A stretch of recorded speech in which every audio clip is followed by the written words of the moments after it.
I want to talk today about morning routines. Now, this is a tricky topic for critics of online productivity culture. Overly complicated morning rituals that often seem to rely on confident citations of shaky science have come to represent a lot of what people dislike about online productivity spaces. But as I'll explain as this deep dive unfolds, I feel like my mornings recently have been getting off to a sort of a shaky start, and I want to revamp what I'm doing. So with some trepidation, I recently waded into the online productivity world to read articles, social media feeds, and YouTube channels about morning rituals. What is this thing that's happening online? What I've done is I've broken them down into 3 categories. I'm going to go through these categories, tell you what I found, what's good about each of these categories, what's bad, what my takeaway lessons are, and then I'll end by saying what changes did I make in my own life based on all that I discovered. All right, so let's get into it. First of all, why do I need this? What I have been finding in my own morning. So my morning starts very predictably because I have 3 young kids. They all take the same school bus. We have to be out the door about 7:30 to make the walk to the bus stop. Bus stop's about half to 3/4 of a mile away. So our morning is very much like get up, wrangle out the door, get the kids to the bus, walk back. Now, by the time we're back, it's 8:10, maybe 8:15. This is where I'm shaky. I just eat up too much time between finishing the morning family ritual, getting the kids out the door, and getting a sort of like tightly time block planned day unfolding. Just to get ready often takes me way too much time. I don't know why. I've talked about this before on the show. It's just some weird block I have. But just to like go get shower and dressed, like if I have to go to campus or come to the podcast studio, it just takes way too much time. I often find myself before my schedule really gets going, I might actually, get sucked into some sort of administrative chore or task that is in list. And what ends up happening is by the time my day gets going, I'm cursing how much time has already passed. And when I look at Face the Productivity Dragon and time block my day to follow, it's like, well, there's not enough time in here to do the things I really want to do. I'm almost to my first appointment of the day. So I want to tighten that up. And this is where I was hoping by looking at popular morning routines online, I would find some ideas. Okay, so as I mentioned, I've roughly categorized this content that's out there right now and popular into 3 categories. So the first category, type 1 of the morning routine rituals, I'm going to call this the Embrace the Suck videos. Embrace the Suck being a term out of the Special Forces that basically says when going gets hard, the idea with that term is lean into the hardness. That's great. Hardness is good. So there's a certain type of person talking online that really pushes this for their morning routine, that the whole point should be do something really hard. Here's a sort of classic example of that. This is probably the originator of the Embrace the Suck morning routines, Jocko Willink. So if you're watching instead of just listening, I've loaded up Jocko's Twitter feed here on the screen. His Twitter feed, he's been doing this for, I think he started doing this in 2015. But famously, like most of what he does on here, and I have it on the screen, is every morning he takes a picture of his watch when he wakes up. So here's a picture from 4 hours ago, and it says it's 4:28 in the morning. And what's his caption? You know what you have to do. In caps, do it. Here's the day before, 4:33. Caption, stay in the fight. And then he will accompany it with a video, a picture slightly later of like where he exercised. He does like brutal exercising. He's a sort of a monster of a man. So 4:28 picture of the watch right now, and then a picture of a Bulgarian bag, which is like was that just like a weighted bag you carry or something like that? Probably. Yeah, something terrible. And it says aftermath, move. Right. So that's like the originator of the Embrace, to get up really early and do something really hard. This has evolved. So if we look at online circles and we look at examples of the Embrace the Suck morning routine, a new aspect that's emerged in sort of like the post Jocko world is the cold plunge. So here I have a clip that Jesse will play from TikTok of Joe Rogan, who helped popularize this, talking about his morning routine. See if we can play this here. I don't dress warm. Right. I wear my fucking underwear and I go outside and it's 40 degrees this morning and I walk out and I lift the lid on that Morozco cold plunge and I see the fucking ice floating up in there. Every day I climb in. That's brutal. And I just get in there for 3 minutes in the morning and then I work out. So that's how I start my day now. Whereas before... All right, so that has also become popular. So I often feel like Rogan, because he's in comedy, so he's out late, is not going to wake up at 4:30 in the morning. So his equivalent of something that is over the top hard to get the day started is let's go into an ice encrusted outside cold plunge for 3 minutes. There's a lot of people who talk about doing this in the morning as well. So this is all the same type of morning routine. Do something super hard first thing in the morning. All right, so let's do the bad and the good. The bad, one of the places we see a bit of a problem is when people try to justify some of this behavior through ill-cited science. So, for example, I'm not a exercise medicine person, but my friends who are, and I'm thinking in particular, like my friend Brad Stolberg will tell me that there's a lot of people citing science about cold plunges that try to justify that there's this really large therapeutic benefit. And he's read all of these studies. And he says these effect sizes are teeny. It's like the same effect size you get from like having a cup of coffee in terms of improvement to well-being in the moment, or like seeing something fun. Like they're these minor, like therapeutically irrelevant impacts. It's easy to oversell, like, hey, you're going to live for 20 more years. It's easy to do that. I don't think the big players do, but a lot of the secondary people do. The other bad I'd say with this is that, look, not all of these activities are sustainable for all people. In particular, we know there's a small percent of the population, I don't know what the percent is, I think it's 10% or less, who just don't need as much sleep. We don't know why, but it's like there's a small group of people that are like fine with 4 hours of sleep. Jocko Willink is one of those people, and he talks about this. Like he will actually talk about, if you listen to him, is that like he doesn't recommend that his kids wake up at 4:30 because they need more sleep than he does. He's self-selected as someone who doesn't need a lot of sleep, made it easier for him to go through Navy SEAL training, et cetera. Like it kind of makes sense that he had this successful special forces career, but that's not necessarily a sustainable model for everyone. Both him and Joe Rogan do really intense like exercises in the morning as well. And like those routines are routines, for someone they've been doing this for their decades. And so their body, and they have trainers, and they've been building up this sort of base or whatever. So, it's not all translatable. All right. But what's the good in the embrace the suck morning routines? I mean, I think the main advantage that we get with someone like Jocko or Joe in their rituals is psychological. By doing something really hard, you are signaling to yourself that you're the type of person who does really hard things. I'm elite in this way. Most people avoid discomfort. I'm bringing in crazy discomfort. I'm waking up at 4:30. I'm getting into an ice-encrusted bath.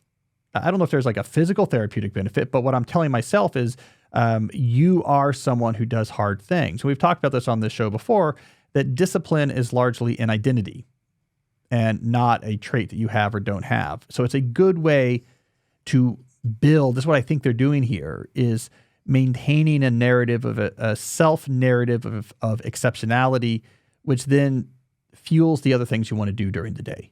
You just have that more belief in yourself. All right, so the lesson I'm drawing from this first category of popular morning rituals online is that finding ways to signal to yourself that you're disciplined is probably a good thing. It doesn't, however, have to be in the guise of extreme physical acts. In fact, it doesn't have to be physical at all. I can imagine other ways that people could signal to themselves that they do extreme things, that they're disciplined, and maybe it has nothing to do with physicality at all. It's an extreme intellectual endeavor, for example, or religious endeavor, etc. So I think that the general lesson here is there is power in reminding yourself you're able to do optional hard things, even if the thing is arbitrary, because that will put you in the right mindset to do non-arbitrary things that are also hard, but not urgent as the day goes on. Hey, it's Cal. I wanted to interrupt briefly to say that if you're enjoying this video, then you need to check out my new book, Slow Productivity, The Lost Art of Accomplishment Without Burnout. This is like the Bible for most of the ideas we talk about here in these videos. You can get a free excerpt at calnewport.com/slow. I know you're going to like it. Check it out. Now let's get back to the video. All right. The second category, broad category of these morning rituals I found online, I didn't really know what to call this category. Self-discovery or recentering your soul. I'm not quite sure what the right way to describe this category, but the canonical example of this category is Hal Elrod's 2012 best-selling book, The Miracle Morning. This was very influential in how people were thinking about morning routines, especially in this sort of early social media period, 2012 to 2016 or so. And we see a lot of variations of what Hal suggests in that book online, especially in social media spaces. I'm going to pull up an article here from 2019 where a reporter, I think this is from NBC News, tried the Miracle Morning and kind of talks about it for a month and talks about how it went, but it gives us a good summary of what actually this ritual means. So the article I'm pulling here is titled, "I tried the Miracle Morning productivity routine for a month. Here is what happened." This is by Locke Hughes from 2019. So what I'm going to do here is just scroll down. What I like about this article is the reporter summarizes the 6 practices of Hal Elrod's Miracle Morning. So Elrod abbreviates the 6 practices as SAVERS, acronym SAVERS. So the S stands for silence. When you wake up, the first thing you do is you sit silently. So this could be, for example, doing a mindfulness meditation. The reporter used Calm, a meditation app, to sort of run through a morning meditation. All right, the second piece of the Miracle Morning is A for affirmations. An affirmation is a sentence or two in alignment with what you want to accomplish and who you need to be to accomplishing it. The Elrod suggests your affirmation should make an impression on your subconscious mind, transform how you think and feel so you can overcome your limiting beliefs. The reporter in this article's affirmation was, "I'm an accomplished, successful writer, author, and speaker. My work helps others feel less alone and empowers them to make the choices and decisions that lead them to their best life." So you say that to yourself a bunch of times. Then in your Miracle Morning, you go to V for visualization. You train your brain to see things as you would like them to be instead of as they are. Elrod suggesting this for 5 minutes. Visualize living your ideal day, performing all tasks with ease, confidence, and enjoyment. Then comes E for exercise. So again, you're still in your morning ritual here. You don't need to run 8 miles or even go to the gym unless you want to, but exercise can be something as simple as a 10-minute yoga routine or set of bodyweight exercise you do in the living room floor. You just need to get moving and the blood and oxygen flowing to the brain. Then comes R for reading. This practice fast tracks transformation in any part of your life. Elrod explained, "Don't reinvent the wheel." He reminds us the fastest way to achieve everything you want is to model successful people who have already achieved it. Read 10 pages per day. Finally, the final S is for scribing. Scribing just means writing, but a W would have ruined the acronym. This means journaling, jotting down ideas, making a gratitude list, putting whatever's on your mind on paper. All right, so that was the Miracle Morning. I see a lot of variations of this when I'm looking at morning routine content where people have a relatively, I would characterize it as like a relatively long list of morning checklist activities. There's usually journaling involved. There's usually some sort of meditation involved, some sort of light exercise. They're like all these things you do, they're sort of centered on yourself, your understanding of yourself, like preparing for your day, rediscovering yourself. Any variation like that, I put that into that same category. All right, so let's go for the bad and the good of this sort of morning recentering approach. The bad is, first of all, it could be a lot of time each morning. You're sort of navel gazing. You're thinking about yourself, but none of this is actually making traction. It's not making traction on something that, I don't want to use the word productive here, but something that has like an output that like you need. So even like an exercise routine, you're like, that exercise is part of like what I need to do for my body or work or whatever it is. So there's kind of that sense of frustration of like, I'm doing semi-arbitrary seeming activities and it takes a while. You're going through this checklist. So what happens is I think a lot of people get impatient and you're like, kind of fake meditating visual, like it becomes a rote. right? I'm scribing thoughts. I'm just going to jot something down. I'm visualizing my day. Like, come on, let's just roll past this. I also think it's very personality driven, right? If you told Jocko Willink, all right, here's your 6-step thing you have to do in the morning, and you're going to have to sit there quietly and then visualize your day being successful and then say like positive affirmations about yourself, he's going to throw a kettlebell through the wall, right? That it's just not his personality. He's like, I would rather, do squats with a Bulgarian bag, whatever that is. So it's also very personality driven. The good about this approach, because again, I think in each of these approaches, there's a hidden value. It might not be explicitly what they talk about, but it helps explain their popularity. Here, I think the good is our brain can be ungrounded in the morning. And by our brain, I mean in particular our conscious thoughts. They can go everywhere. Stressful, distracting, diverting. They can bring us into weird rabbit holes. If you pull out a phone early in the morning, like your brain and your thoughts can really get captured in weird places that takes a long time to escape from. It gets harder and harder to ground it in something useful. Having this like immediate series of cognitive internal things you do grounds your brain in the morning. It prevents you from the alternative of an ungrounded brain just rattling off into like whatever thought, stressful or otherwise. I really think probably 80% of the value this approach generates for people right now is it prevents them from looking at their phone first thing. Like having any alternative to looking at your phone first thing is probably positive, regardless of the details. Like, again, it could be just reorganizing your Jocko-approved Bulgarian bags in order. If you just have something to do that's not your phone, I think that is positive. So that's the lesson I'm pulling from that second category, is that having some sort of cognitive plan in the morning matters. Something where it directs what you're thinking about early in your day. So you don't start your day with your thoughts being ungrounded. There's probably real benefit in that. All right, the third category of morning routines, I call the MIT abbreviation for most important thing style morning rituals. I think Andrew Huberman's rituals is a good example. He has some other stuff in it, but let's start there. My example here is I have a clip from the Goal Guys where one of the Goal Guys says, I'm going to try Andrew Huberman's routine and see what happens, but I think it's a good way of summarizing Huberman's routine. So here, I'm going to play this on the screen for those who are watching. What is Andrew Huberman's morning routine? For me, I tend to wake up sometime around 6 a.m., 6:30, and I write down the time in which I woke up. The second thing I do after I wake up is I make a beeline for sunlight. So getting outside for a 10-minute walk or a 15-minute walk is absolutely vital to mental and physical health. We get back, I start craving caffeine, but I purposefully delay my caffeine intake to 90 minutes to 120 minutes after I wake up. So for me, I just drink water. I also put a little bit of sea salt in the water. And I also drink my athletic greens, which is compatible with fasting. So I don't eat anything until about 11 a.m. or 12 noon. Next, I would do a 90-minute bout of work. And that's typically phone off and out of the room. You'd be amazed how much you can get done in 90 minutes if you are focused.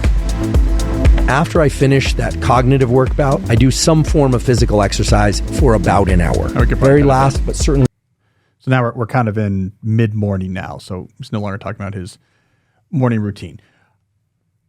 I was actually surprised looking up Huberman's routine because the sense I had gotten about the way people talk about Huberman's protocols is that they are always like overly complicated and super scientific, right? I actually was surprised. Like, to me, you could simplify this routine. Like, basically, there's two pieces to it. Piece one, wake up, get outside right away, and then do work, something important right away. That's where the MIT, or most important thing of the day, acronym comes from. And then step two, there's like a nutritional piece on it, but the nutritional piece is really he fasts until lunch, which is not a crazy nutritional strategy. Peter Attia talks about this in his book. He's like, look, if you need to, there's different ways to control the calories you consume to prevent overnutrition. One of the easy ways to do it is like restrict the time in which you eat. So from just like a practical manner, getting going and waiting till lunch to have like your first food of the day is like a reasonable strategy for keeping the total calories in the day more reasonable. So like, that's not like that crazy of a thing. The part that is crazy, and I think this completely exposes Andrew Huberman as the most dangerous, worst type of charlatan. Not drinking caffeine right away. I'm not on board with that. Jesse, that's got to be wrong. He's got to be wrong on that. You got to get your coffee going right away. Okay, so that I've seen variations of this sort of Huberman plan. Some variations that all over the place. The elements being you get going on something important right away without doing anything else professionally, and with some combination of like getting some sunlight or getting outside. That's what we'll call that the MIT strategy. I mean, I've seen it different ways. Some people use like sun lamps, and some people do work and then go outside and then do work. But just like getting going with something hard before you engage with the world and getting outside. And I guess from a nutrition standpoint, waiting till that first block of work is done before you even think about like food or breakfast or something like this. Okay. So what's the good and the bad with this morning routine strategy? On the bad side, mornings can be tricky schedule-wise if you have other people in your life. So this adds some complexity to MIT strategies because, hey, you have to get the kids up. You got to get the kids to school. And now if you really want to try to like get up, go outside, it's going to be, and get something done before that, you're getting up so early that unless you have Jocko circadian rhythms, you're going to be super tired. So it can get kind of complicated. There's also a danger to the most important thing methodology in general. It's a danger that I've talked often about, like throughout sort of my history of dealing with these issues. And that is, it's easy to fall into the trap that like once you've worked on your quote unquote most important thing of the day, that you then just fall into like reactive sludge for the rest of the day. Hey, that's my scheduling for the day. I worked for 90 minutes on X and now it's like, whatever. Inbox is open. I'm kind of slacking. I had this debate with Oliver Berkman when he was on the show last fall.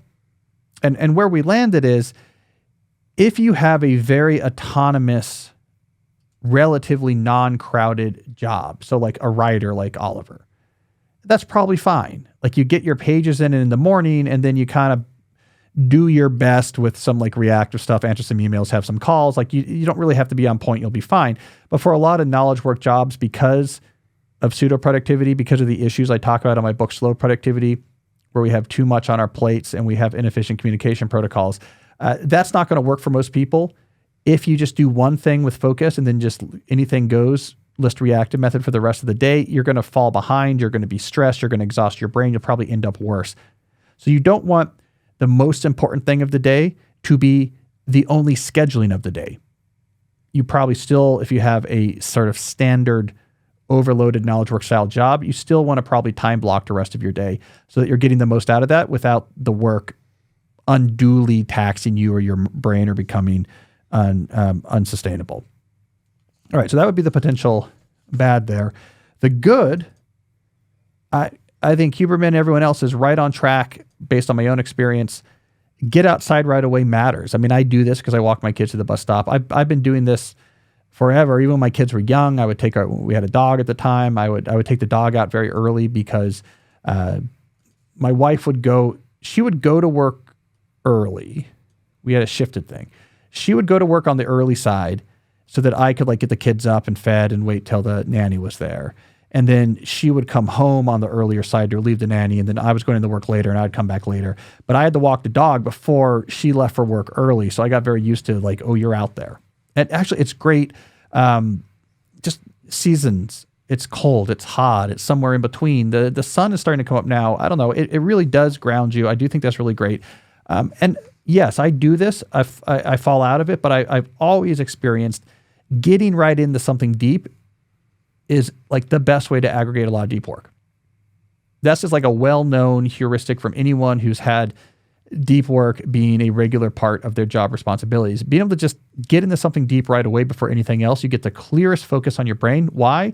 Because when you open up the neurological black box there, what you see is a minimum of conflicting cognitive semantic networks activated. If I haven't looked at any emails yet, if I haven't looked at any other projects, this is the first thing relevant to my job I'm doing. There is very little cognitive conflict. So you have these abstract reasoning centers of your brain can so much quicker and so much more totally turn their focus to the task at hand. It's the purest deep work you can generate in the day is that first time of the day. So to me, some way of like get outside and get after it and then deal with the rest of your day, that makes a lot of sense to my experience and the experience of people I talk to. All right, so how did I draw lessons from this for my own life and for my own morning attention issues?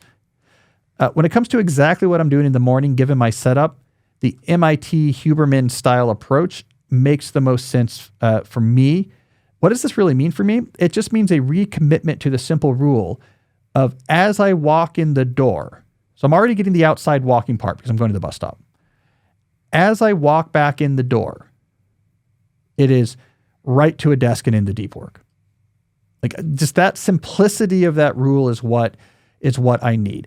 A variation of that rule I've been considering, and I think this might be even better for getting the effects of it, is what I really should do is on the way back, don't come back to my house, come back to the coffee shop Bevco, get my coffee from Bevco, walk down the block right up to the Deep Work HQ.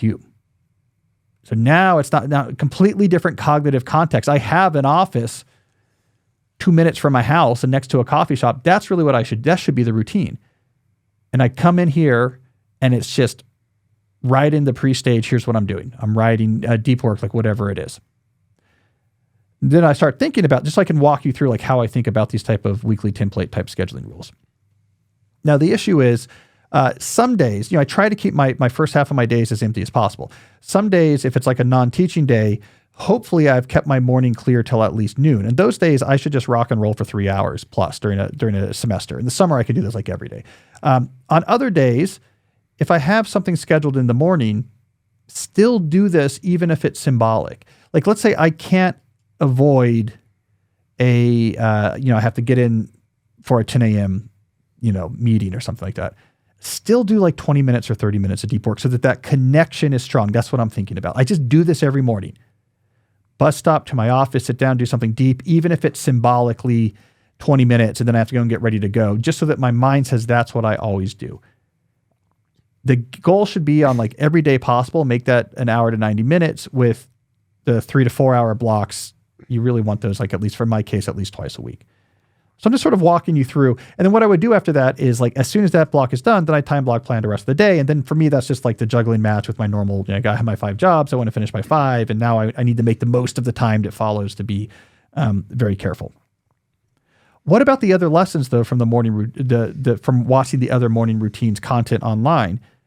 I actually think those lessons can be integrated, and to some degree, I already do integrate them into my life, just not in the morning.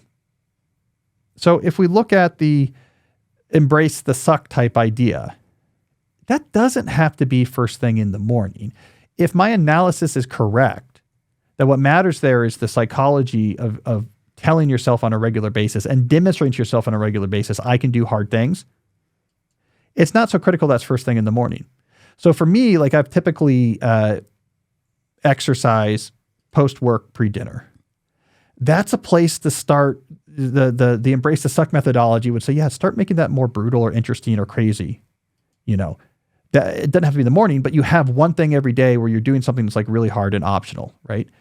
So that lesson would say upgrade or update or get more extreme in what I'm doing during my exercise block, even if doesn't happen to be first thing in the morning.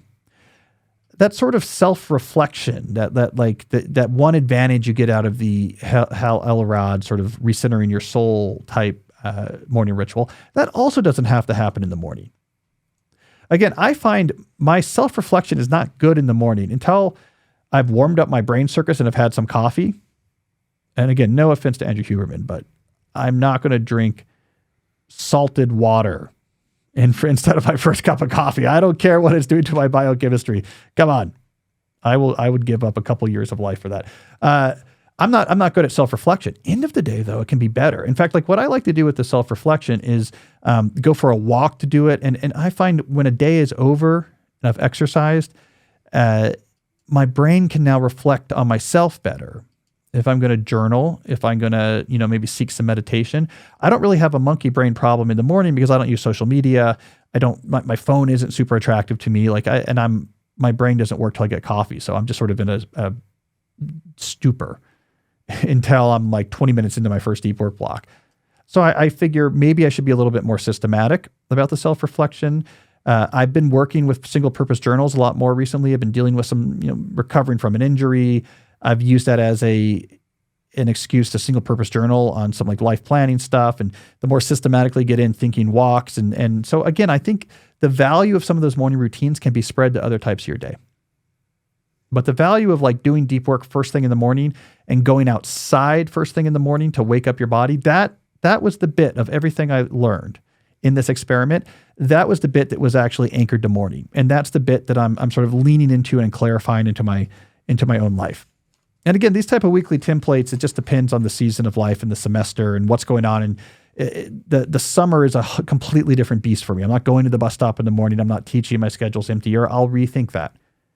But right now, that's what I took away from my journey into the morning routines. And I will say, Jesse, that I was expecting more snake oil or more hustle culture stuff. And some of it was kind of hustle culture-y, but like, honestly, I was often pretty commonsensical with like a couple random things, like, and take this supplement here or something. Like there'll be a couple random things thrown in that are maybe they're out over their skis. I mean, maybe the biggest example was like Hal Elrod stuff. Like that's a lot of stuff to do. Like those 6 different things. Like that's a long morning. So maybe, but it doesn't feel hustly to me. I don't know. I was expecting worse. So did you start going to Bevco and then coming to the HQ? Well, I mean, I just figured this out this morning. So does Brad go in cold plunges or no after his research? Brad is not I don't want to speak on his behalf, but I think I can confidently speak on his behalf that he's not a fan of cold plunges. He's not against them, but he thinks it's as arbitrary. If he was here, he'd probably tell you it's as arbitrary as, I'm going to do 20 somersaults in the morning. Like that there's not a specific therapeutic mechanism from cold plunging that is non-trivially different than sort of any number of sort of like minor things you could do. I tried the cold showers for a little while, then I just didn't make sense to me. I'm like, I think we have hot water now. I think it's all about, I think all of these things are all about the just signaling to yourself about discipline. Because like Rogan, I don't think he does the cold plunges as much anymore. I think a lot of people move to saunas in part because I just think it's more reasonable.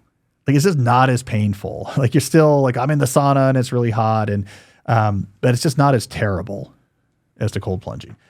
So, I mean, I think I'm less of a cold plunge partisan because I never listen to these scientific reasons anyways. Right. I think people got like a lot of motivation out of it. I think that's fine. I mean, they've had ice baths in professional sports locker rooms for a long time. Yeah. From like an inflammation standpoint, it really works, right? Like if everything's inflamed because you're like always kind of injured, that's true. Though I don't think people are using them therapeutically in that way, but I'm all for it. I think if I had, I like saunas, if I had room for a sauna at my house, I don't need the science on it. I'd be like, this is great. Like it kind of resets you. It makes you feel like, okay, I've you like shocked your body. I think it's the same thing when people go for, runs when it's cold outside. It's like bracing and then you come back and everything feels sort of reset. So, I'm not a partisan on it, but yeah, Brad has taught me that the science of the benefits is not super impressive. All right, so we got some good questions coming up, but first, let's take a brief break to hear from one of our sponsors. I want to talk about one of my favorite products you hear me talk about all the time, Cozy Earth. Why don't we make better sleep our New Year resolutions this year? And to do that, you have to use Cozy Earth's best-selling bedding. I absolutely love their bamboo sheet set. We own multiple pairs of these so that we never have a lack of Cozy Earth sheets on our bed. So if one pair is being washed, we have another pair ready to go on. When we travel with our car, like if we're going to a rental house for the summer or something like this, my wife and I bring our Cozy Earth sheets with us. We just really love them. I'm a huge proponent. I think they're very comfortable and they're very breathable. They don't sleep hot. I want to mention another thing they have. My wife has these, which is the bamboo pajama set, a timeless classic perfected at Cozy Earth. They're crafted with a soft stretch knit that features enhanced breathability and luxurious drape. I only, by the way, wear clothes that have luxurious drape. I demand that when I go into the store. I say, yeah, but is this drape going to be luxurious? And then the guy says, sir, I don't know. This is a Costco. Like the socks cost $1 for 30. I'm sure it's luxurious. But anyways, we love the sheets so much. Wearing the pajama sets, like having the sheets with you at all times. I have the sweatshirt kind of made out of similar material, which I love as well. So anyways, Cozy Earth's goal is to help you turn your home into a sanctuary, a place where you can escape the outside world's demands and truly unwind. Life gets hectic, and finding comfort and calm is so important. Your time outside the 9 to 5 should be all about relaxing, recharging, and soaking in a sense of peace. We're talking about morning routines. Well, start your morning right. What's the right way to start it right? Have the sheets, have the PJs. So anyways, I'm a big fan. A better year starts with better sleep. Wrap yourself in Cozy Earth. Don't wait. Head to cozyearth.com/deep now and use my exclusive code DEEP, and you can get up to 40% off. That's a serious discount. You're going to want to use that. That's cozyearth.com/deep. And if you get, this is a favor I'm asking you, if you get a post-purchase survey, take a second to say you heard about Cozy Earth from the Deep Questions podcast, because then they know you came from me. All right, speaking about sleep, I also want to talk briefly about our friends at Lofty, Loftie. Now, here's my question. We're talking about sleep. We're talking about mornings. What if your mornings didn't have to start with an annoying jolt, but with calm focus and energy? Lofty is here to change the way you wake up and help you sleep better while you're at it. If improving your sleep routine is a top priority for 2025, meet the Lofty Clock, a bedside essential engineered by sleep experts to transform both your bedtimes and your mornings. So what you do, and by the way, these are really good looking products. It's a sort of like nice modern design, and the you don't see the numbers sort of glow out. They're really good looking products. What happens is that it helps you wind down at night, but more importantly, wakes you up gently with a 2-phase alarm. So you get a soft wake up sound to ease you into consciousness, followed by a more energizing get up sound to help you start your day. So you kind of aren't just jolted out of a deep sleep. They have sound options for everyone, including sound machines. You have a sound machine built into the clock with over 100 options, including white noise or nature sounds, and it looks beautiful. No reason to have your phone sitting by your bed to act as your alarm clock. You should get a Lofty. You know, Jesse, I learned doing my research on morning rituals for the deep dive, I learned who really needs a Lofty is Jocko Willink. Because what Jocko does, I now know too much about Jocko Willink right now. What Jocko does for his morning routine is he found a specific song that starts kind of gently and then gets more progressively rocky and loudy. And so he somehow sets up his phone to start playing this song at a certain time to try to simulate what you get much more precisely with a Lofty, which does, it does like this soft sound. You kind of get these soft sounds. It sort of brings you out of sleep, and then it sort of gets louder. So Jocko needs a Lofty. He's trying to simulate this with a phone, and then he has the phone there, and now you're checking it, and use the Lofty. So you can join over 100,000 blissful sleepers who have upgraded their rest and mornings with Lofty. Go to buylofty.com, BYLOFTIE.com, and use DEEP20 for 20% off orders over $100. That's buylofty, BYLOFTIE.com, and use that code DEEP20 to get that discount. All right, Jesse, let's get back to the show. All right, who do we have for our first question of the day? First question is from Joseph. I'm a big consumer of online content, podcasts, YouTube videos, and Twitter feeds. I'm trying to reduce my content consumption. I struggle with selecting which podcast episodes are worth my time. Most podcasters I follow are very interesting and upload once a week. Do you have advice on how to determine which episodes are worth watching and which I should skip? Well, I mean, I think the preferred thing to do here is what you want to do is get at least 4 or 5 complete listens of Deep Questions with Cal Newport per day, but you want to use a different device for each of those listens so that it counts as a different listener. So all I'm suggesting here is you buy like 20 to 30 iPhones and spend most of your day just generating fresh downloads. Joseph, here's my bigger advice here. The theme to my advice to you, first of all, is we can kind of chill out. The stakes here are low. Right. So we want to release this idea that there's some optimal way to listen the podcast that you can miss out on. You're not going to get anything wrong here. The stakes here are very low. So then when we think about how we should think about podcast content, here's the way I like to think about it. There's 2 modes I'm normally in when I'm playing audio content. Either It's a high energy mode. Like it's early in the day, I'm out walking, I'm driving to work, my energy is high. In that type of mode, I want to hear something interesting or engaging. For me, I'm often looking for like an interview that is going to like spark ideas for me. Like, hey, there's something in here maybe I could write about, or it's a world I'm interested, or I want to learn about an interesting world, or I'm looking for motivation. And then there is the second state, which is low energy. I'm doing the dishes. It's 9:00 at night. I'm tired. I'm stressed out by work. I do not have the energy or interest right now in getting like excited about ideas. And I want something just entertaining. And so then you're looking at like, I want something funny. I want to just kind of get lost in something. I'm just doing something boring and I'm out of mental energy. So those are the two modes. So your only goal is to have more than enough stuff to pull from for both of those modes, so that you're just avoiding the null situation of having nothing to listen to in those circumstances. And when you think about it that way, you're like, oh, it's fine.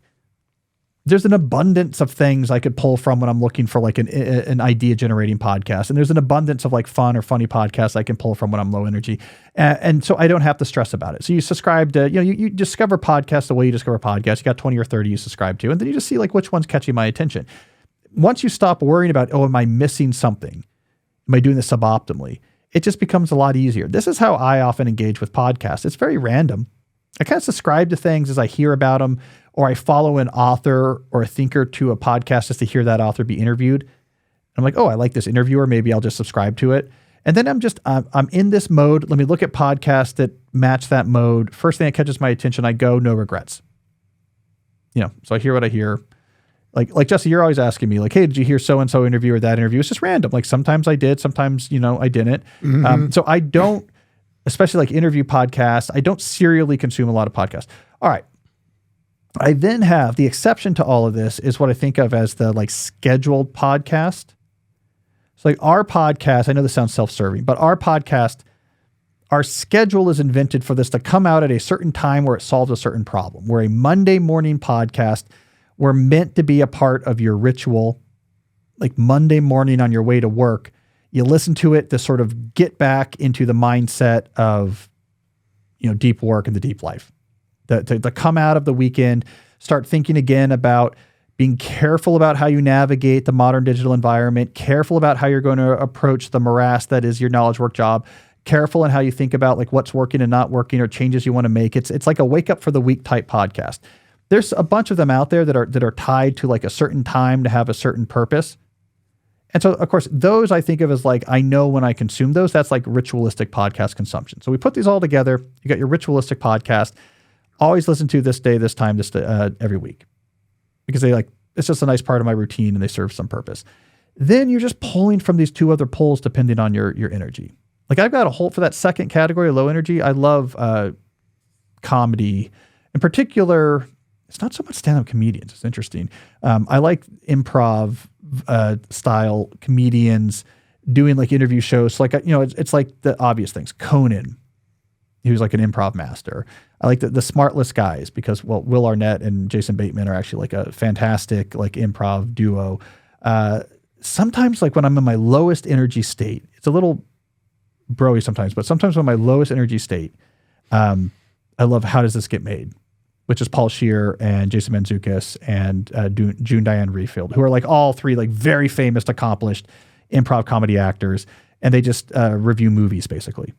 But I have to be in like a certain state for that. But when I'm in my certain state, like I was there the other day, and I was like, I just need to listen to them talk about Con Air, and it was like exactly what I needed, and it was exactly what you would expect. And it is a fantastic movie. And it all makes sense and it all checks out. The reason why I said it was broy is they're not broy, but years ago, Julie and I went to see them live. And they're at Constitution Hall, Jesse. That's a big venue. Oh, it is? Yeah. And the audience was very broy. That's what caused. Like they're not. They're, whatever, famous comedic actors from like the Hollywood left who are in their 50s. But the audience was we're like, oh, this is a lot of 24-year-olds who like just still go back to their frat sometimes. Like the audience is broad, but I love them. I think they're very funny. And then for the Idea podcast, it's I mean, it's often shows I've been on. This is not a replicatable strategy, but if I've been on a show and like the interviewer, I'll often subscribe to it. And there it's all like topic hunting. There's very few of those shows I listen to everything. I see who they have on.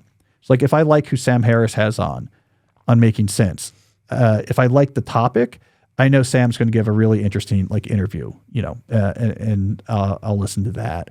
We like the Acquired podcast. For me, it depends on like what the company is, but if I like the company, sometimes like that's what I really want to do. All of the main interviewers, I'm going to subscribe to those podcasts. I see what I'm in the mood for. All right, that's probably too much thinking about podcast listening, but there you go. I love the Con Air statement. It's a fantastic look. We would have been like junior high school during that Nicolas Cage era. Con Air, The Rock. The Rock is a fantastic movie. Here's the thing about these movies. They're all rated R. Because I want to show my kids. It's like, why were all these movies? They didn't have to be rated R. Everything was rated R in the 90s. Like movies you would not think. I think this was a marketing thing. Like think about the Harrison Ford movie, Air Force One.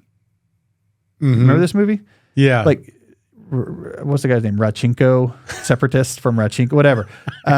There's always like vaguely like ex-Russian sphere of influence terrorists taking things over in these movies. A great movie, right? It's they take over Air Force One, terrorists take over Air Force One, Harrison Ford's the president, fights back. Perfect premise. It's a rated R movie. Like why is it doesn't have to be a rated R movie, right? It's not like in the middle of this movie, there's like a gratuitous, Basic Instinct style sex scene or anything. It's just like they would just make these things R-rated. Crimson Tide.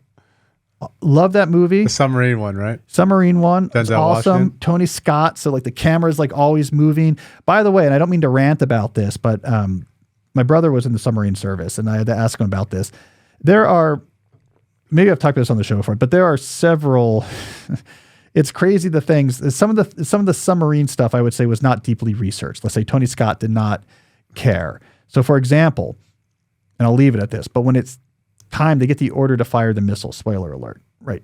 The whole job of these boomers is to be deadly silent, holes in the water. And so they can just come out of like nothingness and then suddenly fire their missiles. When they get to, and on these subs, my brother tells me about this, like you drop a wrench, 100 miles you can be heard, right? So they wear New Balance tennis shoes and it's all like very careful. How does Tony Scott portray, okay, it's time to fire the missiles? In real life, what would it be? It'd be like, okay, that's what we're doing. That's what we trained for. Like quiet, calm. He has klaxon sirens go off in the submarine. Klaxon sirens. Just like boom, boom, like really loud sirens and everyone is running. Everyone's always running up and down stairs. Anyways, interesting thing about Crimson Tide though, uncredited screenwriting help for that movie came from Quentin Tarantino. So you'll see like where they have that weird sort of like racially charged conversation about the Lipistalian stallions between Gene Hackman and Denzel Washington. That's all Quentin Tarantino. You weren't happy about the nuclear sound stuff in that book too that came out about the nuclear war book. Yeah, they had the same thing as, so maybe they watched. So I'm thinking Annie Jacobson, who did tons of research for that book, when it came time to do the submarine scene, I think she just watched Crimson Tide. I love Tony Scott movies. My 6-year-old loves Tony Scott's, because I show my kids, I love movies. Tony Scott's Unstoppable. Chris Pine, Denzel Washington, freight train full of deadly chemicals. It's an unmanned runaway train. If it hits the city, it's going to explode and kill like all these people. 70 miles per hour, the brake is broken. And and so how do you stop it? That's the whole movie. And it's just constantly swooping by the train with Tony Scott helicopters. Awesome. It's a great movie. And that's not R. They stopped making all these movies R-rated at some point in the 2000s. Like, well, this is stupid. Like, why? It's two guys in a train, just they'll curse a little bit and why we don't have to make it R. All right, Joseph. Your kids will be old enough soon enough to watch rated R movies. I selectively show my 12-year-old just because I know the movies really well. And sometimes I do some edits, but yeah, the R rating is not stopping me with him. All right. So Joseph, I hope that answers your question. All right. Who do we got next? Next question is from Paula. How does Cal track daily steps?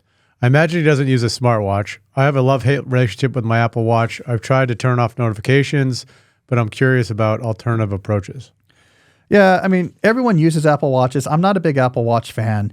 I remember writing about the Apple Watch when it first came out. So it's worth going back and finding this article at calnewport.com from when the Apple Watch first came out, because it captures a reality about that product's launch, which is when the Apple Watch was released, they had no idea what it was for. This was like one of Tim Cook's first move.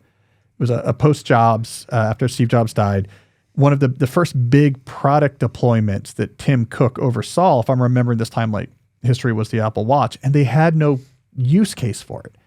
They're like, we have a watch. Like, a lot of people bought it. And I remember writing an article saying, it's not our job to figure out what the Apple Watch should be used for. That's Apple's job. Like, they have to tell us, like, make a pitch. Here's how you're going to use it. After like a year or so, it kind of shook out. Like, their plan worked. People just used it and they said, what did people like about it? It shook out that people wanted it for like fitness stuff. And so then it became more of like a fitness aid. But no, I don't use an Apple Watch. I have my day-to-day watch is actually a Zen 105, which is a full automatic. So there's no electricity or batteries in this beast. It's just a sort of German workhorse of a watch that harnesses my arm's motion. And it stays pretty accurate. I can stick within a few minutes. The movement, it's a Solido movement customized by Zen. I can get, stay within like 3 minutes per week without any winding. So cool watch.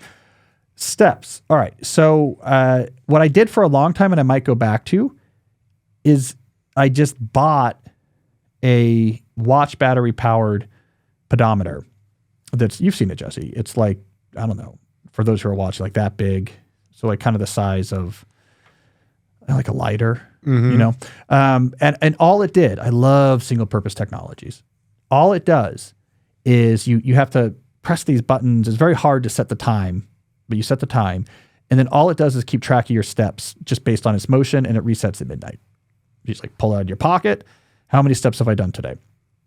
The problem is I kept losing them because you forget to take it out of your pocket, and then like they're in the hamper. So then I ended up with like 2 or 3 of them, and I lost this one. I'd find another one, but I love the single use technology. It wasn't super accurate, to be honest, but none of these technologies are. Michael Easter wrote about this last year, some research where it was actually pretty cool. They tested like all these pedometers, and like none of them are accurate, but it doesn't really matter. It's all like kind of relative to itself. So I haven't used those recently. The batteries all died, and I haven't been step counting as much recently. I started step counting more as part of recovery, this injury recovery I'm doing. And I just was using my phone is often in my pocket, and it just automatically tracks stuff in the fitness app. I don't know how accurate that is, but that's what I've been doing. I think I'm going to go back to a standalone pedometer again. I'm wondering if I think there's better ones. I think there's really good. I think the best ones you like clip on your belt. And I think it's going to make me look awesome. Unless you're wearing sweatpants. Well, which I am. What I think what I'm going to do, and this is more reasonable and accurate, is the wheel things. It's like a wheel on a stick. It's how you like accurately measure things. Yeah, let's walk around with one of those. Just constantly like pushing my wheel on a stick. Anyways, I love standalone pedometers. If someone knows of a really good one, small, it's very accurate, so you don't have to use an iPhone.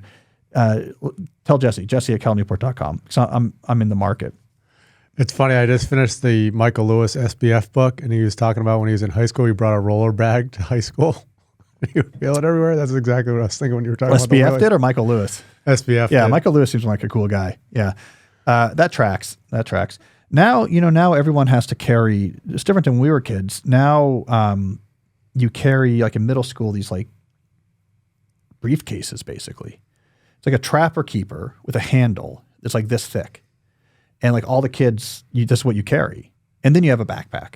So you don't need a roller. You carry this thing and you have your backpack.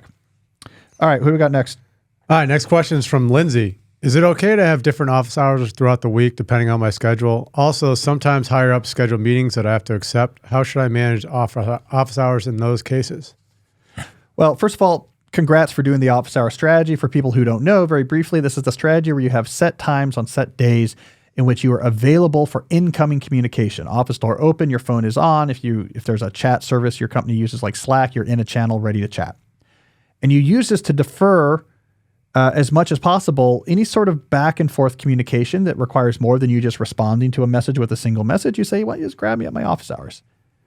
And this actually breaks up or eliminates a bunch of ad hoc back and forth exchanges. And those are the real killers. What we always talk about, the real killers of your energy and concentration is having to monitor inboxes for these back and forth conversations. So you want to try to eliminate those with office hours. Okay. It's okay if your office hours shift a little bit, right? Because like typically what's happening is no one knows what your office hours are. So you're typically telling people when you were diffusing one of these back and forths. Like it's often, hey, Jesse, what do you think about, like, what should we do for the timing for the upcoming client conference? Like, this is a back and forth. It's usually you're replying to that, like, that's a good question. We should get into this. If you can, just like swing by, call me during one of my office hours this week and we can figure it out. Paste what those are. Like just have a text file on your desktop with here's where they are this week. And you just like paste that in. Right. And then they just like, okay, great. I'll call them during one of those times. So if you see something gets scheduled and you're kind of shifting them around, it doesn't really matter because people are hearing about your office hours sort of on demand. So that's one thing to keep in mind. A second thing to keep in mind is protect the office hours like other meetings. So like, especially if there's a shared calendar system, more and more companies do this because we over-meet. Why do we over-meet? Because we have workloads that are too high. But more and more companies, like Georgetown will do this, for example. You'll have a shared calendar that's communal so that when a higher up, like a fancy person in your company wants to set up a meeting with people, more and more what will happen at these companies is they'll have one of their assistants look at everyone's calendar, find a time that works, and then send out an invitation. This has become like the new way that higher ups deal with calendars, right? Because a higher up is not going to waste his or her time with like, and well, when are you available? What about this or what about that? And so there's like more and more of this is going on. So all you have to do is your office hours just go on your calendar like any other meeting. So when these meetings are being set up automatically, those times just aren't considered. So you have to like show respect to your office hours. Treat it like if you already had a meeting with like your team lead and then your boss is like, hey, can we meet at blah, blah, blah time? You're like, well, no, I'm already have a meeting then, but I'm free after before. And you like give all the other times. You're like, we're kind of used to that convention. So it's okay if your office hours have to shift because most people are finding out about them as they need them. And two, treat the office hours like a meeting that's already on your calendar. And then you can kind of protect that time like you would protect any other meeting that was on your calendar. Then just follow the same conventions. Like, let's say like the CEO of your major company, chief of staff is like, she needs to meet you at 3 on Monday. I get these summons sometimes, not summons, but like at the university level, this will be typically like the provost or the president. If the provost or the president wants to talk to me, typically they're just telling you, hey, can you come by at like blah, blah, blah, because their schedule is so full. It's like, this is the slot. Okay. So if it's something where you would overwrite or reschedule an existing meeting with someone else, then you would overwrite and cancel your office hours. If it's something where you want it, you would say, no, I'm already busy then, but here's when I'm available. Then don't reschedule your office hours. So just treat it like you would any other meeting on your schedule.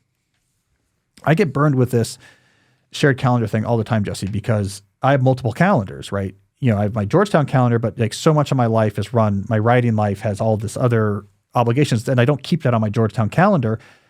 So what'll happen is with higher ups, they'll often just get this meeting invite, will just show up and they'll be like, yeah, we looked at your calendar. And so as far as they're concerned, these assistants must think I'm so lazy because there's nothing on my Georgetown calendar. So, otherwise, you'd have to go through your Georgetown calendar and put fake things in that codes like for your other calendar. Yeah, which would be like, So instead what happens, I'm just constantly having to be like, I'm sorry, like I don't actually use this Georgetown calendar, but I'm not available any of these times. Maybe I should consolidate my calendar. But the issue is it's complicated because I share my calendar with my wife and she doesn't need to see all the Georgetown things. And I have things I don't want. I use 3 calendars. It's the moral of the story. You probably could spend like 2 to 3 minutes and put in those like blocks of meetings, as just like fake code. There's probably a way too, I can import my other calendar to my Georgetown calendar and have it show up automatically. But yeah, I don't. I just annoy people. All right, who do we got next? Next question is from Luke. I'm 25 and a post-production producer at a large marketing agency. My long-term goal is to make feature films, but I took this job to build career capital and expand my experience beyond my video production skills. My role involves no creative work, just managing emails, coordinating teams, and ensuring client deliverables. How do you know if I'm staying in this role? How do I know if I'm staying in this role is worth it for career capital, or if it's time to quit and pivot towards something more aligned with my aspirations? Well, I think there's a couple things going on here, Luke. The one is your specific aspiration for feature films, and two is just a more general question of how do you decide, like, is this job right for me, and whether despite the specifics of the job. When it comes to feature films, I was actually just, I like movies. I read a lot of books about movies. I was just reading or listening to a book. Maybe this was in the book we talked about from December books on the 1989. The sci-fi movies from 1989. And maybe it was Ridley Scott. I don't quite remember which director was talking about this, but basically they had this advice which stuck out to me that I think is relevant here as well. They said, when it comes to like feature film directing, there's not a ladder. Like, so this idea of like, well, let me just get my foot in the door in like that industry, and then I'll slowly kind of like move my way up and work my way up. He's like, that's not how it works. You have to just start directing. This might have been Chris Nolan who was talking about this. Like, you got to just as quickly as possible find a way to make a movie and make it good. Like, I got the money from here and there. It's small, it's a short, but like you got to be making movies. Like, the directors just come in directing. Like, I'm a director, I'm directing. Here's a movie I did, here's a short. Sometimes this could be commercial directing. Like Ridley Scott came out of commercial directing. Like, that's where he could get work, okay, but I'm directing stuff and now I want to do movies. They're saying don't become an AD and then work your way up to be an assistant director. And we're like, that doesn't work. There's a talent mindset in Hollywood that says, like, if you're meant to be a good director, you should just come onto the scene guns blazing, like directing cool stuff. Oh, look at all this talent. Let's like give them a bigger movie to try. It's not a, like, you worked your way up type of thing. So no, post-production producing at large market agency, when it comes to your aspiration to be a feature film director, I mean, you might as well be at like a computer software firm or a truck driver or something. It's just not related. It's not going to make a difference. The bigger question here, though, is like, how do you know in general if staying in a place is worth your career cap? Is it worth it? Are you acquiring enough career capital? Should you be switching to another job? Is this not going to support a vision you have? How do you actually do that? There's two things that matter: lifestyle-centric planning and evidence-based planning. Right. So lifestyle-centric planning means you know what it is you're aiming towards, and it's not a specific job so much as like, here's all the aspects of the life I want to have in 5 years and 15 years. That type of specificity now allows you to say, am I acquiring the right type of career capital at this particular job that I see how, like, I have the path in mind, that if I get better at this, I'll be able to change my position to be this, and this position will be compatible with this, and that's going to match like a lot of the stuff I want in my lifestyle. So you're working towards a particular goal. Now you can get very clear about specifically what you're doing. Is specifically what I'm doing going to help me get there? Evidence-based planning says when it comes to like particular stuff you're doing as part of these lifestyle plans, do you have evidence from real people who know what they're talking about that the thing you're doing will work? So like lifestyle-centric planning is how you figure out like, this is what I'm aiming towards, and I'm working backwards from that and building plans of like, how do I get closer to that given my unique opportunities and obstacles? The evidence-based component is making sure you're not telling yourself stories as part of that effort. Right? Make sure you haven't written your own story about what you think matters, as opposed to learning from people what really matters. Like the advice I gave you earlier in my answer about how people become feature film directors. That's like an example of evidence-based planning. You might want the story to be, I'm doing production at a marketing company, which will lead to this, which will lead to this, and then finally I'll get my shot as being a director. You might want that to be the right story, but then you talk to real people who know what's going on, and you sanity check your plan. They say that's not going to get you anywhere near where you want to go. Now, evidence-based planning, you say, why would people avoid this step? Well, they avoid this step because you sometimes get an answer that is not what you want to hear. Sometimes you get the answer of like, oh, that's how people do this? I'm not going to be able to do that. Or I tried that and it didn't go well. Right. So there can be some reality checks that happen with evidence-based planning. I may want to get to this place. I may want this piece of my plan to work. But what I'm doing is not going to work. And what I would have to do, I'm not capable of doing, or I tried and I failed. I don't have that talent. I don't have that access. It's too late. So evidence-based planning can be pretty scary because it reality checks you. But those reality checks are often liberating because you say, okay, well, what's next? And the thing you want to fall back to is your lifestyle-centric vision. And you say, okay, there's other ways to get to that. That's why I love about lifestyle-centric planning. You might have a whole creative lifestyle vision that your plan to get there is built around being a director. And maybe you find like that's not reasonable. Well, you still have that lifestyle image. Oh, whoops, I just moved your camera, Jesse. All good. Speaking of directors, that was like a, you know what they call that, what I just did there, Jesse? So for people who are watching, I had to laterally move the camera back on Jesse's head. That's called a swish pan. Is it? Yeah, so there you go. I just swish pan Jesse. What I'm trying to say is I should be a director. But when you have lifestyle-centric planning, you're like, okay, I had this way of getting to this lifestyle that's built on directing. For whatever reason, I got some evidence-based reality check, that's not going to work. Well, what were the aspects of this lifestyle I really liked? I could still capture those with this other way. Okay, maybe I'm not going to be a feature film director, but I could be X, Y, and Z, because actually this is what was important to me, and you find other ways to get there. It's the most flexible planning methodology I know, because you have all of these possible routes forward in your life. Your life forward is all of these branching trees that exponentially grow and covers all this land. You see each of those as paths. There's so many paths to navigate there. You always have so many more options. It's so much more freeing than grand goal-based planning, in which you're just fixated on a particular path. And if that path doesn't work, you're out of luck. And if that path does work and you discover it doesn't fix everything, you're even more out of luck. So embrace the flexibility of lifestyle-centric planning, and then use evidence-based planning to make sure that your ideas for how you're going to move forward actually make sense. All right. What do we got next, Jesse? We have our corner. Ooh, this is where each week we take a question related to my new book.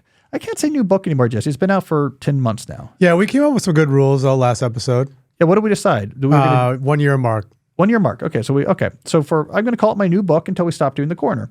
So my new book, Slow Productivity, The Lost Art of Accomplishing Without Burnout. Every week we do a question relating to it, and we do it so that we have an excuse to play the official theme music for the segment, which we'll hear now.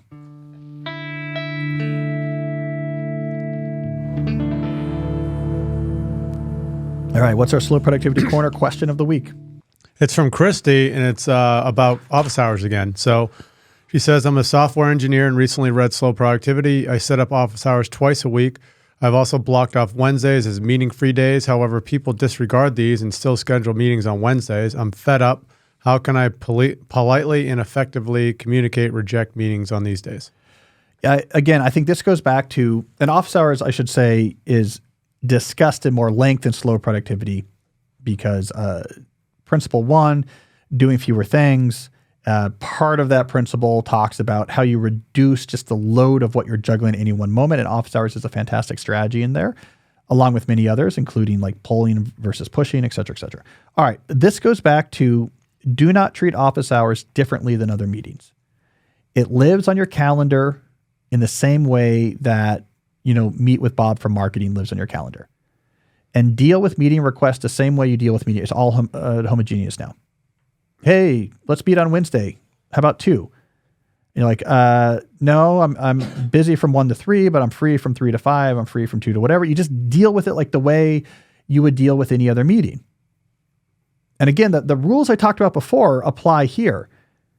You would only preempt that meeting, your office hours for another meeting, if you would have preempted a meeting with Bob from marketing for that new meeting. So if it's super urgent and higher up, and you would normally cancel another meeting that was already in place to do this new meeting, then do the same for office hours. But if you would not cancel an existing meeting, right, for this new meeting being proposed, don't do that for office hours either. Treat it with parity to how you would treat existing meetings.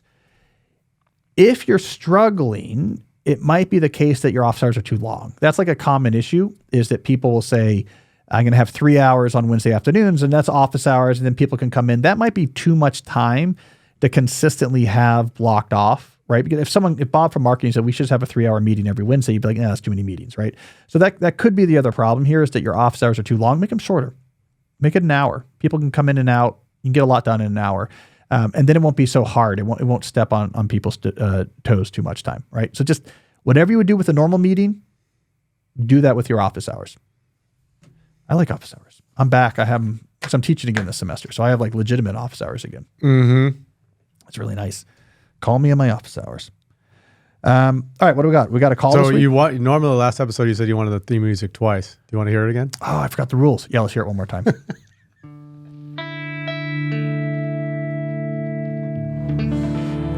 I'm gonna miss it when we get to the you got 2 more months. Played it 4 times. Because your book came out early March, right? Early March. Yeah. You basically have 2 months from today. Yeah. Yeah, we're getting there. I could put it on MP3. You can listen to it on your walks. I'm just going to... With your new pedometer. I'm going to look. So, yeah, wheeling my pedometer wheel and listening to slow productivity music on a Walkman. It's going to be fantastic. All right, we got a call this week? We do. All right. Hi, Cal. My name is Emil Folino, and I've been a lecturer within computer science at a Swedish higher education institute for the past 8+ years. I've used some of your approaches to deep work and time management to become great at teaching, and was promoted to expert lecturer a couple of years ago. I've now invested some of my career capital and will start doctoral studies in January, but with my lecturer salary. To be able to obsess over quality, I will need to develop a new set of skills related to research. As an experienced researcher, what general and specific skills would you recommend that I hone in on? All right, it's a good question. All right, so this is someone who knows the field well. They've been doing lecturing. It's going back to doctoral work while maintaining their lecturer position or salary, which is well played, by the way. Right, that's a good move. What do you need to know to do computer science research at a doctoral level or above really well? Here, I usually come back to a couple things. One, it's really hard to find good problems. There's like a real skill to that. Like this is the right problem to look at next. Like people have been looking at this, and this is like a natural follow-up that applies some special skill our group has. Like there's like a pattern to this. It's usually in the adjacent possible. So when you're a doctoral student, defer to more senior people for problem selection. So if you're in a group that research is often done with your advisor, let your advisor's going to have that sixth sense you don't have yet, right? If you're working with other research groups, you kind of defer to like more senior people, like let them find or suggest like what the problem, like what the really interesting problem is. You can be kind of selective here. Like maybe people are, hey, do you want to work on this? Do you want to work on that? Be wary of people just sort of like spitballing, like this could be interesting, that could be interesting. I would tie my ship closer to ideas that are coming out of existing research that's catching attention. It's a good place to be in your doctoral program. There's some heat going on over here with this issue. There's been a couple big papers on it. Like what are the natural follow-up papers on this topic? What's the natural next step? Like get in where there's already some heat while you're still a doctoral student. The second thing I would say is more important than anything else is understanding existing research. You got to read the relevant papers and take the time to really understand them. The most valuable doctoral students in most computer science groups are those who are reading and understanding the literature relevant to the problems that they're supposed to be working on. If you want to make yourself really useful to your advisor, you come back and you're like, I spent the week reading these 3 award-winning papers from the conference that's relevant to our field.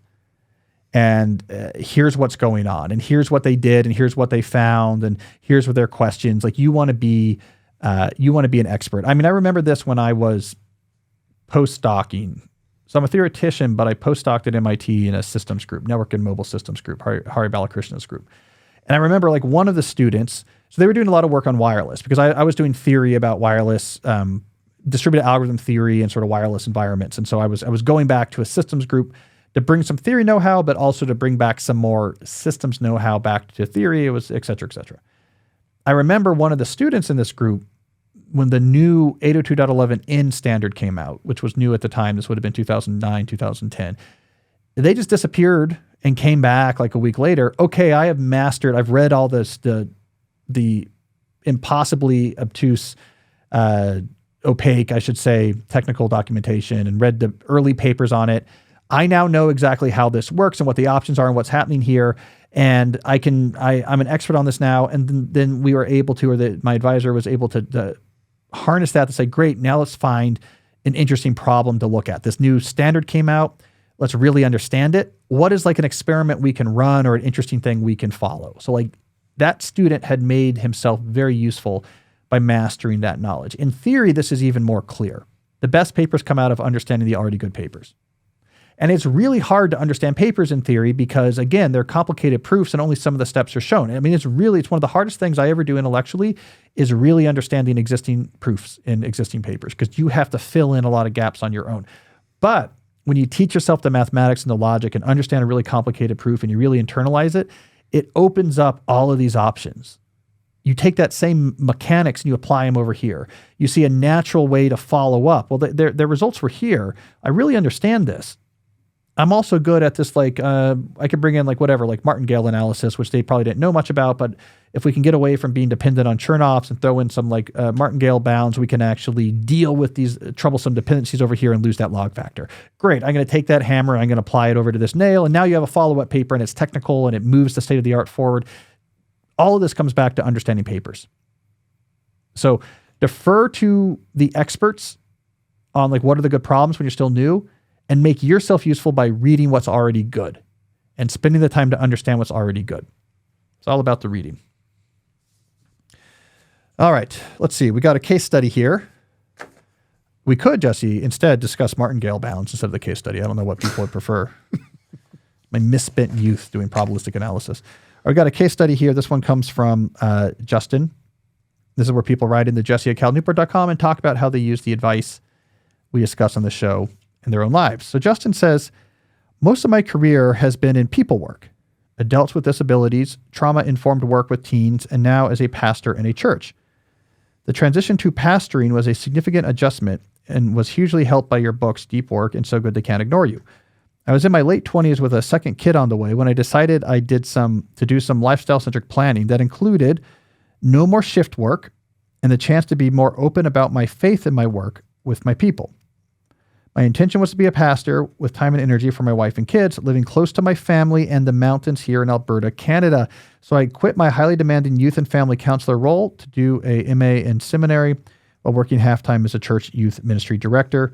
My undergrad 5 years earlier was really challenging with a little more prefrontal cortex and a lot more awareness of autopilot scheduling and deep work blocking. I was able to do well in seminary, become licensed as a minister, grow my position at the church into a full-time role, get back into CrossFit and backcountry camping, and be a present father and husband. Pastoring has a ton of variety and flexibility and infinite opportunity, so your MSP teaching has been huge in taming what could have been overwhelming.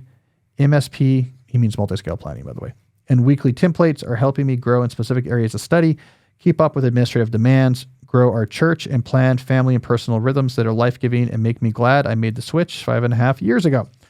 Justin, I appreciate that case study. Two things I want to point out.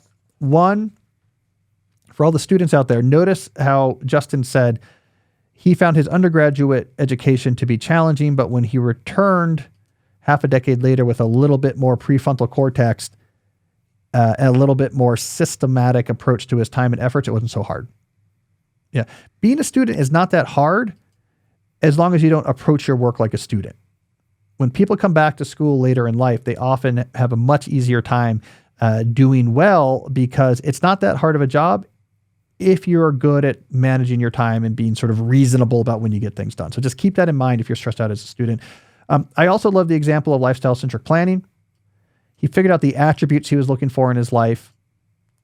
And some of this had to do with who he was around, what he was around in terms of physical features, the mountains, etc., but also some characteristics of his work, in particular that he was open about his faith and that the hours weren't crazy, that he had lots of time with his family. Then he worked backwards with opportunities and obstacles and said, okay, I could go back and get this MA. This timing works out. If I keep this job over here, that'll pay for that. Youth ministry director will help keep the lights on while I'm getting this MA, but it'll also be the foot in the door to move to a pastor role, and it's at the right type of church. And I throw the right sort of Cal Newport style organizational strategies at my work. I can keep it tamed enough to have the time with my family. There's an opportunity to do this near where I want to be. You see how all these pieces fit together. And the final point I want to make here is notice how he was deploying the sort of quote unquote productivity strategies we talk about, like multi-scale planning, weekly templates, and autopilot scheduling. He was deploying them to help execute his vision of having a job that had a spiritual meaning to it, but had a reasonable time footprint so he could do other stuff. So he could be present for his family and spend time in nature. It's why I get frustrated when people take what we do here, for example, and somehow lump it into some sort of undifferentiated hustle culture. When people say talk about organization and productivity is somehow the embodiment of some sort of bourgeois embrace of, capitalist dynamics, as if there's some better alternative world in which like we all sit around and do nothing and just send out pithy substacks and are lauded or something like this, and work is all sort of contrived. How are people in the real world using these type of ideas? Often they're using them so that they can like keep their work contained. The same way I use them. I get super stressed with crowded calendars. I get super stressed if I have to work outside of a 9 to 5 on any sort of consistent basis. I get super stressed if I don't get seasonality, times that are low key to offset times that are higher key. And the only way I know how to sort of keep my work reasonable is to deploy these type of ideas, multi-scale planning, weekly templates, autopilot scheduling. So I love the shift in thinking. You deploy these tools to make your life more sustainable, not as a means to make it more stressful. Because what is the reality? Like I talk about in my book, Slow Productivity. Most of like the knowledge work sector right now is dominated by this broken notion of pseudo productivity where visible activity is used as a proxy for useful effort. So if what you want to do is hustle, what you want to do is like keep getting more and keep getting more recognition, you could just work really hard, just work all hours, answer emails all the time, just be visibly busy all the time. Why would you need careful planning of your time? Why would you need weekly templates or autopilot schedules or multi-scale planning? If you're in the pseudo productivity regime trying to get attention, just like be on your email all the time. That's what's rewarded right now. If anything, the stuff we talk about is sort of counterproductive to the things that get people in a superficial sense noticed and moved ahead, especially early in their career. So anyways, I use that, Justin, as an excuse for a bit of a rant. I think of the type, what we call productivity. I think about that. If you increase what you can produce per unit time, you can now reduce the unit time and keep the production the same and work less.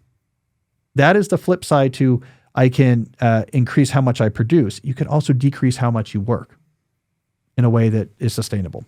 So we got two sides of the coin there. All right, we got a quick tech corner coming up, but first I want to talk about another sponsor. This show is sponsored by BetterHelp. Every January brings you 365 blank pages waiting to be filled. 2025 is going to have its shares of plot twist coming up above that you're going to have to make your way through. Grand goals that are perhaps dissipate, new challenges you weren't expecting.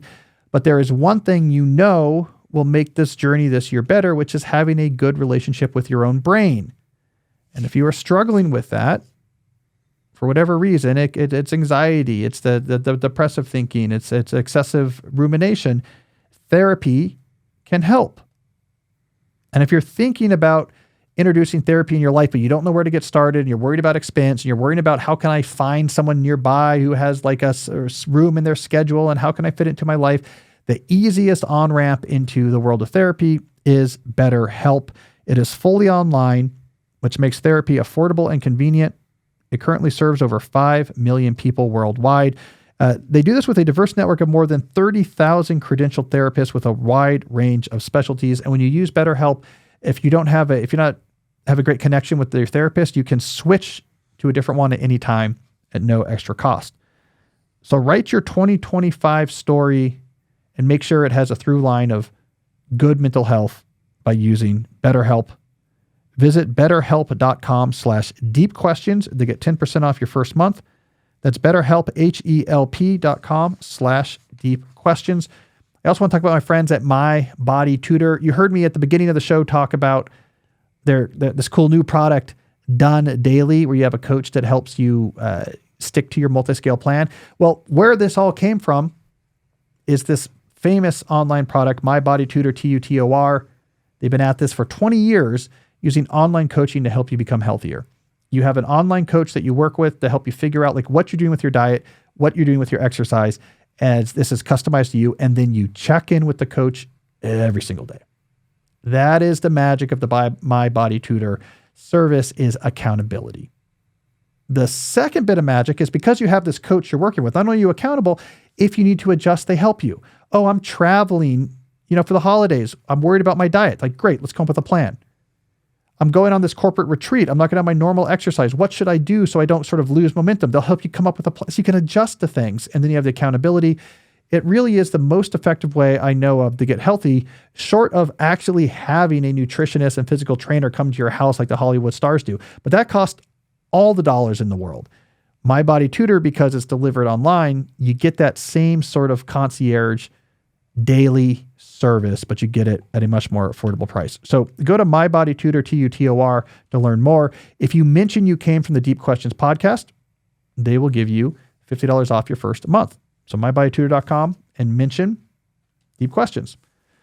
All right, Jesse, let's do our last segment. So we'll do a Tech Corners where we talk about some sort of interesting element or idea from the world of technology. Today, I want to talk about what I'm going to conservatively assess to be the most important article of the last decade. You say that's fair, Jesse? Yeah. Most important article. I haven't read it yet, though. Well, I think we know. It's the most important. What I'm talking about is my latest article for The New Yorker. I've loaded this up on the screen here for those who are watching. The article is called A Lesson in Creativity and Capitalism from Two Zany YouTubers. So here's the point of this article is I spent time with two DIY maker YouTubers. So the people who build sort of crazy contraptions on YouTube. One of them was James Hobson, who runs a channel called The Hacksmith. And they do a lot of like taking things from Marvel movies and then building real life versions of them. Wolverine's claws or Captain American's shield, or they built the bulletproof suit from the John Wick movies. And then I also looked at Colin Furze, who also builds crazy things. Right now, his current project is he's digging out a secret underground garage in front of his otherwise nondescript suburban England house. And it's going to have a DeLorean, and it'll be a button he presses that summons this DeLorean from underground, and the front yard opens and it's going to come out. He's working on that right now. So I spent time with both of them. I recommend you read the article if you have a New Yorker subscription, but here's like the point from the article that I want to emphasize here. They started the same way, both James and Colin, right? They early YouTube, they got started, they started doing these type of videos, they built up an audience, found sponsors, suddenly they could do this full time. Then their paths diverged, creating an interesting natural experiment. James decided, I want to get big. Now, it turns out like what he was really motivated by here is he just loved the idea of having a giant space with all these people. He just had this, I want to get big. So he began aggressively investing money in the channel. He went from his garage to a 13,000 square foot warehouse that they were leasing. And then he took out a multi-million-dollar mortgage to go to like an 18,000 square foot warehouse on this large corporate campus. And they remodeled the whole thing. And it's called the Hacksmith something like Research Center, Herc. And he modeled it after Stark Industries from Iron Man, 30 employees, a burn rate of $250,000 a month. He really blew this thing out big. Colin Furze did none of that. He just films them, edits the videos on his own. Sometimes his wife like holds the camera for him. He just like does it on his own. He has a barn that's not air conditioned, which horrifies James. He's like, why aren't you air conditioning your barn? And Colin's like, whatever. It's too hot. I'll just work in my garage. It's fine. I went through, so I tell you two stories. You go through Colin's video. They're making the same type of videos. Colin's channel is doing just as well. Actually, it did more views than James's channel did in 2024. And so I get into why in this article. And the short summary is that I point out that there is like a specific type of media that's happening in some online spaces, parts of YouTube, in podcasting, in Substack newsletters, where the typical dictum that you should just keep growing doesn't necessarily apply. And that there's a sweet spot where trying to grow bigger, you're not going to. There's an authentic sweet spot where you can make a very good living for yourself. I'm talking probably like doctor or lawyer money. So you're not Elon Musk, but you're making more money than like a computer programmer. There's like this sweet spot you can get into in podcasting and Substack and in certain corners of YouTube where it's low overhead, you do really well, but you don't have a lot of other people you're paying. And actually it's not easy to break out of it. And I get into why James's approach to scale didn't work and why these type of media are resistant to like throwing in a lot of money and scaling really big. My conclusion is this is like a cool reality of the current internet. It's a good counterpoint, I think, to sort of consolidated social media culture where everyone is just a digital sharecropper for a small number of big companies and just creating free content so they can make a lot of money so that Mark Zuckerberg can buy bigger chains. It's like a counterpoint to all of that, where you can have a non-trivial sized creative middle class of people who make a really good living creating interesting stuff. And it's not part of a massive company, and it's not a winner take all. Only 6 of these people exist in the end.